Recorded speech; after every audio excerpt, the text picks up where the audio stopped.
Visakha one town వేలంపాటలో ఓ భవనం కుంగిపోయింది. భవనం ఎప్పుడు పడిపోతుందోనని చుట్టుపక్కల ప్రజలు ఆందోళన చెందుతున్నారు. మరింత సమాచారం మా ప్రతినిధి ఆదిత్య పవన్ ప్రత్యక్ష ప్రసారం ద్వారా అందిస్తారు.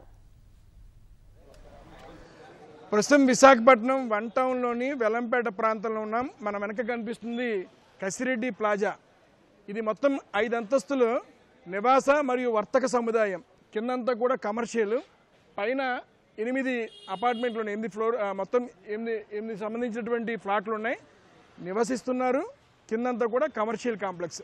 ఇది ఒక సంవత్సరం లోపులోని ఈ మొత్తం భవన నిర్మాణం అంతా కూడా ఏడాది క్రితమే పూర్తయింది. మనం చూడొచ్చు ఈ భవనం పూర్తిగా వంగినటువంటి, ఇక్కడ మనం స్పష్టంగా కనిపిస్తుంది ఈ భవనం మనకి వంగినటువంటి పరిస్థితి. అలాగే ఈ పక్కనే ఉన్నటువంటి మరొక ధరణి మినీ ఫంక్షన్ హాల్ ప్రాంతం ఇది. ఈ భవనం కూడా వంగిన ప్రాంతం మనం చూడొచ్చు. 2 భవనాలు పైన కనుక చూసినట్టయితే కింద వీటి మధ్య ఉన్నటువంటి దూరం సుమారుగా ఒక మీటర్ వరకు కనిపిస్తున్నా, పైన మాత్రం 2 భవనాలు కలిసిపోయిన పరిస్థితి మనకు కనిపిస్తుంది. 2 వంగిపోయాయి. చాలా స్థానికులంతా కూడా కొంత ఆందోళన వ్యక్తం చేస్తున్నారు. ఈ ప్రాంతం అంతా కూడా వెలంపేట ప్రాంతం. ఇదంతా కూడా పూల సందు అంటాం, దీన్ని పూల వీధి అనే ప్రాంతంగా పిలుస్తాము. నీలమ్మవారి ఆలయానికి సమీపంలో ఉన్నటువంటి ప్రాంతం మనం చూడొచ్చు. ఇక్కడ ఇంతకు ముందు కొద్ది నెలల క్రితం ఈ ప్రాంతం అంతా కూడా భూమిలో మనకి కుంగిపోయిన పరిస్థితి కనిపిస్తుంది. మనం ఈ సిమెంట్ రోడ్డు కనుక పరిశీలించినట్లయితే మనకి చాలా స్పష్టంగా తెలుస్తుంది. ఈ ప్రాంతం, ఇక్కడ ఉన్న ఈ ప్రాంతం అంతా కూడా భూమిలోకి కుంగిపోయినటువంటి పరిస్థితి కనిపిస్తుంది. మనం చూడొచ్చు ఇక్కడ స్పష్టంగా ఇదంతా కూడా కిందకి కుంగిపోతుంది. అంటే ఇది లూజ్ సాయిల్ ఉన్నటువంటి ప్రాంతం. ఈ ప్రాంతంలో 3 అంతస్తులు మించి నిర్మాణం చేపట్టకూడదు. జీవీఎంసీ నిబంధనల ప్రకారం 3 అంతస్తులు మించి ఏ భవనాన్ని నిర్మాణం చేపట్టకూడదు. కానీ ఇప్పుడు మనకి ఈ సంఘటన జరిగినటువంటి భవనాన్ని చూస్తే మొత్తం 5 అంతస్తుల నిర్మాణం చేపట్టారు. ప్రస్తుతం అధికారులు ఈ ఘటన మీద దృష్టి పెట్టారు. అనుమతులకు సంబంధించిన అంశం మీద పూర్తిగా ఆరా తీస్తున్నారు. జీవీఎంసీ అధికారులు దృష్టి పెట్టారు. స్థానికులు కూడా ఆందోళన వ్యక్తం చేస్తున్నారు. ఈ భవనం కుంగిపోయింది, ఏ రకమైన ప్రమాదం జరుగుతున్నటువంటి ఆందోళన వ్యక్తం చేస్తున్నారు. స్థానికులతో మాట్లాడదాం. ఏమైంది అసలు, ఏంటిది? ఇది నేను సెల్లో చూశాను సార్. మాది దగ్గరలోనే 1 కిలోమీటరు చూడడానికి వచ్చాను. అదే మార్నింగ్ వచ్చాను. అయితే ఇది ఏంటంటే కట్టడం అయితే 1 ఇయర్ బ్యాక్ అయితే కట్టడం నేను చూశాను. కానీ ఇది అంతా ఊపి కదండి. కట్టేటప్పుడు కూడా ఇంజనీర్స్ కానీ ఎవరైనా సరే దీని మీద ఒక అవగాహన ఉండాలి. అవగాహన లేకుండా ఇలాగనేది కరెక్ట్ కాదు. ఇప్పుడు దీనివల్ల ఏంటంటే అమ్మినోడు సైట్ ఓనర్ అమ్ముకొని వెళ్ళిపోయాడు, బిల్డర్ అనేవాడు కూడా చేసుకుని వెళ్ళిపోతారు. కానీ ఇక్కడ ఉండే వాళ్ళు ఒక్కొక్కరు మరి 40 lakhs ఎంతో కొన్నామని అంటున్నారు. మరి ఎంతవరకు తెలియదు. కానీ వాళ్ళందరికీ ఇబ్బంది కదా. అందరూ లోన్లు పెట్టుకొని ఇంట్లో అక్కడెక్కడ అమ్మే కదా కొంటారు. ఇప్పుడు వీళ్ళ పరిస్థితి ఏంటి? ఏదైనా సరే కొంచెం వీళ్ళ గురించి కూడా మనం ఆలోచించుకోవాల్సిందే. వాళ్ళు అక్కడెక్కడ తెచ్చి కొనడమే జరిగింది. కానీ ఇది ఏంటంటే ఆల్రెడీ ఇంటిమేషన్ వచ్చింది ఇంతకుముందే. ఇది బయటలు చూస్తే నేను వచ్చి చూసేసరికి ఇది ఆల్రెడీ ఇది ఒక 2 months ముందే ఇప్పుడు జరిగే ఉంటుంది. ఇదంతా ఊపి ఇక్కడ మీకు ఏంటంటే ఇంచుమించు నాకు తెలిసినంతవరకు ఇక్కడ కొత్త రోడ్ నుండి అక్కడ మనోరమ వరకు కూడా ఇదంతా లూజ్ సాయిలే. మీరు 4 అడుగులు గొయ్యి తీస్తే వాటరే ఉంటుంది. మీరు ఎక్కడ పునా తీసినా వాటరే ఉంటుంది. ఒక వర్షాకాలంలో ఇక్కడ కట్టాలనుకున్నా సరే ఇబ్బందే. ఎందుకంటే మీకు వాటర్ కంటిన్యూ, మీరు వర్షాకాలంగా మామూలు అప్పుడు కూడా మీరు కట్టాలన్నా సరే ఇబ్బందే. వాటర్ తోడుతుండగానే ఒక పక్క కాంక్రీట్ వేస్తూ ఉండాలి. అలాంటప్పుడు మరి ఇంత సాయిల్లో కూడా ఒక లిఫ్ట్ కట్టాలన్నా సరే సాయిల్ టెస్ట్ చేయాలి కంపల్సరీ. ఇంజనీర్ అనేవాడు సాయిల్ టెస్ట్ చేయాలి. చేయకుండా ఇంత దారుణంగా అయ్యిందంటే ఇప్పుడు దీనివల్ల ఆ పక్క బిల్డింగే ఎఫెక్ట్ అయ్యి పక్కది కూడా వాలిపోయి ఉంది.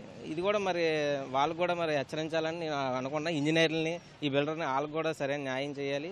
అదేవిధంగా ఇలా మున్సిపాలిటీ వాళ్ళు కూడా తగిన చర్యలు. ఎందుకంటే మీరు ఇక్కడ నుంచి చూస్తే అన్నీ కూడా కన్స్ట్రక్షన్ అవుతున్నాయి. వాళ్ళకు కూడా ఇప్పుడే ఏమైనా ఉంటే చూసుకొని వాళ్ళు సరిగ్గా కడుతున్నారు లేదు ఎక్కడైనా మొత్తం విశాఖ ఈ జోన్లో ఈ 1 టౌన్ అంతా కూడా జాగ్రత్తగా పర్మిషన్లు ఇవ్వాలని, అదేవిధంగా ఎక్స్పీరియన్స్ ఇంజనీర్లు దీని మీద అవగాహన ఉన్నవాళ్ళు వాళ్ళే చేయాలనేది నా విన్నపం. ఎందుకంటే దీనివల్ల ప్రజలకి ఇబ్బంది. దానివల్ల ఏ రాత్రిలో ఉంటుంది. ఇప్పుడు జరిగింది నైట్ 9 ఆ టైంకి అనుకుంటా.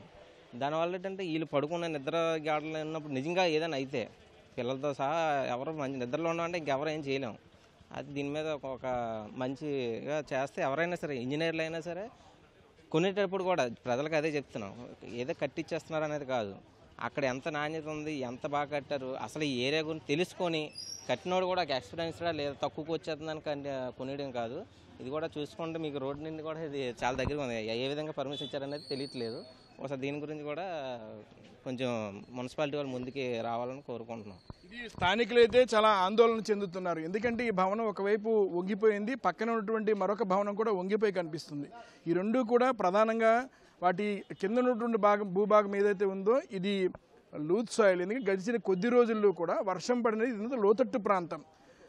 2-3 రోజుల నుంచి కూడా వర్షాలు పడుతున్నాయి. ఈ వెలంపేట, చిలకపేట ప్రాంతాలు వర్షం వస్తే లోతట్టు ప్రాంతాలు మునిగిపోయే ప్రాంతాలు.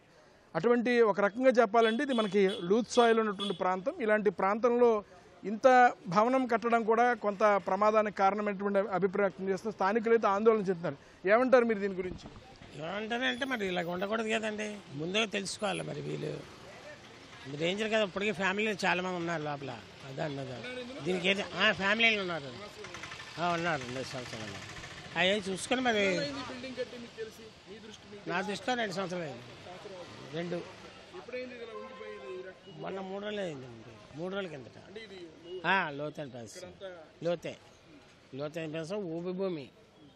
దాని మీద సరే చూసి మరి చేయాలా. మరి కట్టిన కాంట్రాక్టర్లు బట్టి ఉంటుంది. ఇది ఇక్కడ స్థానికులు చెప్తున్నారు. ఇదంతా కూడా లోతట్టు ప్రాంతం. వర్షం పడితే ఈ ప్రాంతం అంతా మునిగిపోయే ప్రాంతం. వెలంపేట, చిలకపేట ఇటువంటి ప్రాంతాలు విశాఖపట్నంలో 1 టౌన్ ప్రాంతంలో చాలా లోతట్టు ప్రాంతాలు. గడిచినటువంటి 3 రోజుల్లో కూడా విపరీతమైన వర్షాలు కురిశాయి. ఈ ప్రాంతంలో కూడా విపరీతమైన వర్షం కురిసింది. అందువల్ల ఇదంతా కూడా లూజ్ సాయిల్ అవడం వల్ల ఇక్కడ ముఖ్యంగా అనుమతి అంటే ఇక్కడ కేవలం 3 అంతస్తులకు మాత్రమే అనుమతి ఉంటుంది. కానీ మనం చూస్తున్న ఈ ఘటన జరిగినటువంటి మనం వంగిపోయినటువంటి చూస్తున్న ఈ భవనం 5 అంతస్తులు మనం చూడొచ్చు. కింద 2 అంతస్తులు ఇది వాణిజ్య సముదాయం కోసం కట్టారు. పైన కనిపిస్తున్నటువంటి మీకు 4 కూడా మొత్తం 8 ఫ్లాట్లు ఉన్నాయి. 8 ఫ్లాట్లు కూడా నివసిస్తున్నారు. పైనంతా నివాస స్థలం, కింద ఇది మొత్తం అంతా ఒక కమర్షియల్ కాంప్లెక్స్. ఈ రకంగా అంటే ఇదంతా కూడా ఈ వెలంపేట ప్రాంతం ఇటు నుంచే మనం పూర్ణ మార్కెట్కి అనుసంధానం చేసినటువంటి రహదారి ఇది. ఈ ప్రాంతం అంతా కూడా కమర్షియల్గా ఉన్నటువంటి ప్రాంతం. ఇదంతా వాణిజ్య సముదాయాలు ఉన్న ప్రాంతం. ఇటు వాణిజ్య సముదాయంగాను నివాస గృహంగాను 2 రకాలుగా కూడా ఈ భవనాన్ని నిర్మించారు. అందులో భాగంగా కేవలం 3 అంతస్తులు మాత్రమే నిర్మించాలి. ఈ ప్రాంతంలో ఉన్న వారు స్థానికులు చెప్తున్నారు కేవలం 3 అంతస్తులు మాత్రమే నిర్మించాలి. కానీ ఇక్కడ చూస్తే మనకి 5 అంతస్తులు మించిన నిర్మాణం చేపట్టారు. అందులో ఇక్కడ మనకి గడిచినటువంటి 2 నెలల క్రితమే ఈ ప్రాంతం ఇక్కడ ఈ సిమెంట్ రోడ్డు కూడా నిర్మించినటువంటి సిమెంట్ రోడ్డు మొత్తం మనకు బీటలు తీసి కుంగిపోయింది మనకు కనిపిస్తుంది. ఈ బీటలు తీసినటువంటి ఈ ప్రాంతంలోనే ఈ 2 భవనాలు కలుస్తున్న ప్రాంతం ఇది. ఇక్కడ ఈ 2 భవనాలు కలిసి మనం చూడొచ్చు. ఇది మొత్తం నేలంతా కుంగిపోయింది. మొత్తం అంతా ఇక్కడ మొత్తం ఈ భవనానికి మూల ఉన్నటువంటి ప్రాంతం మొత్తం కుంగిపోయింది. ఇదంతా కుంగిపోయింది. ఇప్పుడు ఇక్కడున్న స్థానికులంతా ఒకటే ఆందోళన వ్యక్తం చేస్తున్నారు. ఈ రకమైనటువంటి భవనం ఉండడం కొంత భయపడేటువంటి పరిస్థితి ఉంది. ఎందుకంటే చుట్టుపక్కల స్థానికులంతా కూడా ఆందోళన వ్యక్తం చేస్తున్నారు. దీని మీద జీవీఎంసీ అధికారులు తక్షణమే స్పందించాలని చెప్తున్నారు. ఇప్పటికే విశాఖపట్నం దక్షిణ నియోజకవర్గ శాసనసభ్యుడు వంశీకృష్ణ శ్రీనివాస్ యాదవ్ ఈ ప్రాంతానికి వచ్చి ఇక్కడ పరిశీలించారు, అధికారులతో కూడా మాట్లాడారు. మరోవైపు జీవీఎంసీ అధికారులు ఈ భవనం సంబంధించిన అంశం మీద పూర్తిగా దర్యాప్తు చేస్తున్నారు. ఎలాగ అనుమతులు ఏ రకంగా వచ్చాయి, అలాగే నిర్మించినటువంటి తీరుని కానీ ఇతర అంశాలు కూడా పరిశీలిస్తున్నారు. కానీ ఇక్కడ ఉన్నటువంటి వెలంపేటలో ఉన్నటువంటి వాసులంతా కూడా తీవ్ర ఆందోళన వ్యక్తం చేస్తున్నారు. ఎందుకంటే ఇప్పటికే భవనం వంగిపోయింది. వర్షాలు పడే సమయం ఇది, వర్షాకాలం కాబట్టి దీని మీద తక్షణం జీవీఎంసీ అధికారులు స్పందించాలనేటువంటి ఒక వినతిని ఇక్కడ ఉన్నటువంటి స్థానికులు వ్యక్తపరుస్తున్నారు. కెమెరా పర్సన్ సురేష్తో ఆదిత్య పవన్, విశాఖపట్నం. ధన్యవాదాలు ఆదిత్య పవన్.